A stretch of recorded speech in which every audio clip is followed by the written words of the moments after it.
रहीम। मेरा नाम मोहम्मद उस्मान है और मैं पाकिस्तान साइंस हाई स्कूल में पढ़ता हूँ। मेरी क्लास 9th है। आज जिस टॉपिक पर मुझे लफ्ज़ कुशाई करने का मौका मिला है वो है पाकिस्तान की महंगाई। 1973 में जुल्फ़िकार अली भुट्टो ने महंगाई के बारे में बताया था कि महंगाई क्यों बढ़ रही है। उन्होंने कहा था कि हमारे मुल्क में कोई कारखाने नहीं हैं। जो सबसे बड़ी वजह है हमारे मुल्क की कि हमारे मुल्क के कोई कारखाने नहीं हैं, मिल्स नहीं हैं, जिसकी वजह से हम दुनिया को कुछ भी नहीं बेच रहे, जिसकी वजह से कोई पैसा हमारे मुल्क में नहीं आ रहा और जो दुनिया में महंगाई हो रही है उससे हम इफ़ेक्ट हो रहे हैं। दुनिया में जो महंगाई हो रही है, जो दुनिया में हालात हैं, उनसे बचने के लिए हमें चाहिए हम अपनी एक्सपोर्ट्स बढ़ाएं। तो जुल्फ़िकार अली भुट्टो ने अपनी कौम को जवाब दिया था कि महंगाई क्यों हो रही है और किस तरह से इसको ओवरकम किया जा सकता है।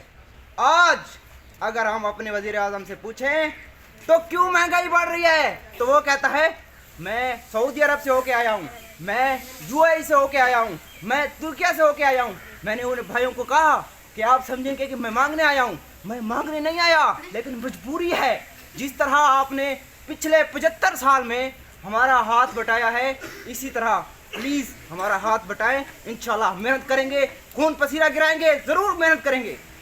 तो ये हालात है हमारे मुल्क के। आज़ाद रियासत का वज़ीर आज़म मांगने पर मजबूर है और वो हाथ बांधने पर मजबूर है। क्या वजह है? कोई जवाब दे सकता है? देखें, पाकिस्तान एक एग्रीकल्चरल मुल्क है, ठीक है। पाकिस्तान एक ज़राई मुल्क है। मैं आपको बता दूं कि पाकिस्तान का जो बजट है, पाकिस्तान जो पैसा कमाता है वो 70% एग्रीकल्चर से कमाता है। आप पाकिस्तान की वेबसाइट पर चले जाएं, एग्रीकल्चर का नेम ही नहीं है। हालांकि लाहौर में, अपर पंजाब में ज़्यादा रिसोर्सेज हैं, फिर भी किसान जो है वो पाकिस्तान की इकॉनमी में बहुत ज़्यादा कंट्रीब्यूट कर रहा है। आप पाकिस्तान की एक्सपोर्ट्स देख लें, वहाँ पे सबसे ज़्यादा जो पाकिस्तान ने एक्सपोर्ट किया है वो कपास है। पाकिस्तान ने कपास एक्सपोर्ट किया है, कपड़े एक्सपोर्ट किए हैं। अब तो एक्सपोर्ट्स खत्म हो गए हैं क्योंकि कपास का अब नेम ही नहीं है।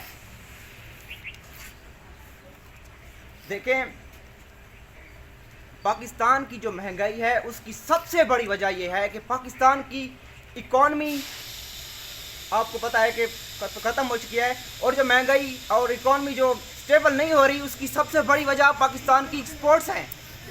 जितने भी स्टेबल मुल्क हैं उनकी स्टेबल एक्सपोर्ट्स हैं।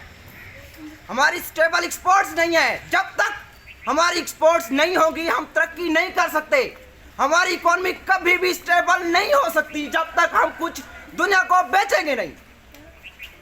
चाइना में देख लें, चाइना आप एक ज़राई मुल्क भी है, वो गंदम भी सेल करता है, वो उनकी टेक कंपनीज भी हैं, वो मोबाइल्स भी सेल करते हैं, वो टेक्नोलॉजी में भी आगे हैं। उनकी जो एक्सपोर्ट्स हैं वो स्टेबल हैं, इसलिए उनकी इकॉनमी स्टेबल है।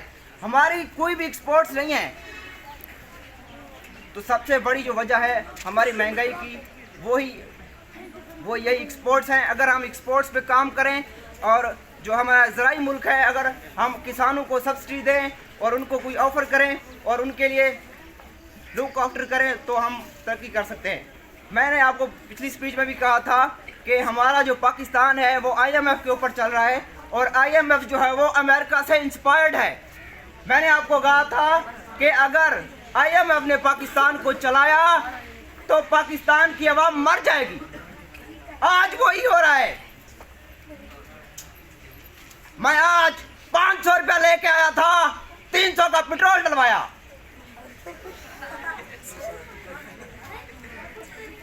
$150 के बाल के ऊपर लग जाएंगे। देखें, डेली अगर मैं 500 लेके आऊं तो मैं कैसे पढ़ सकता हूं? इतनी ज़्यादा महंगाई है।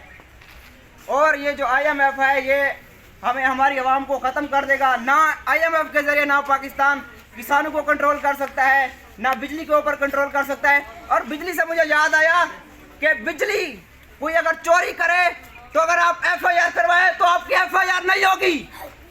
क्यों नहीं होगी ये मुझे बताएं। क्योंकि जो एम्प्लॉयज़ हैं क्योंकि जो हुकूमत के एम्प्लॉयज़ हैं वो खुद बिजली खुद इस्तेमाल कर रहे हैं, चोरी कर रहे हैं।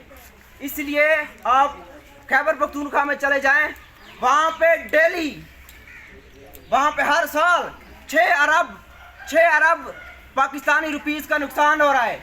वहाँ पे बिजली चोरी हो रही है। और टैक्स की बात करें तो अरबों रुपए के टैक्स हमारे सरकारी मुलाजमी नहीं देते। जिनके पास बड़े बड़े असासे हैं वो टैक्स नहीं देते, जो मजदूरी करता है वो टैक्स देता है।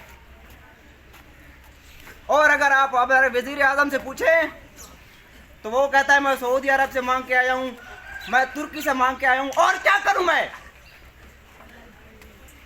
और उसके खजाने की बात करें तो वो कहता है मेरे पास कुछ भी नहीं है। सुबह सुबह वो नहाने जाता है इस्लामाबाद, तकरीबन 50 के करीब उनकी सिक्योरिटी होती है, स्विमिंग पूल में नहाने जाते हैं वो।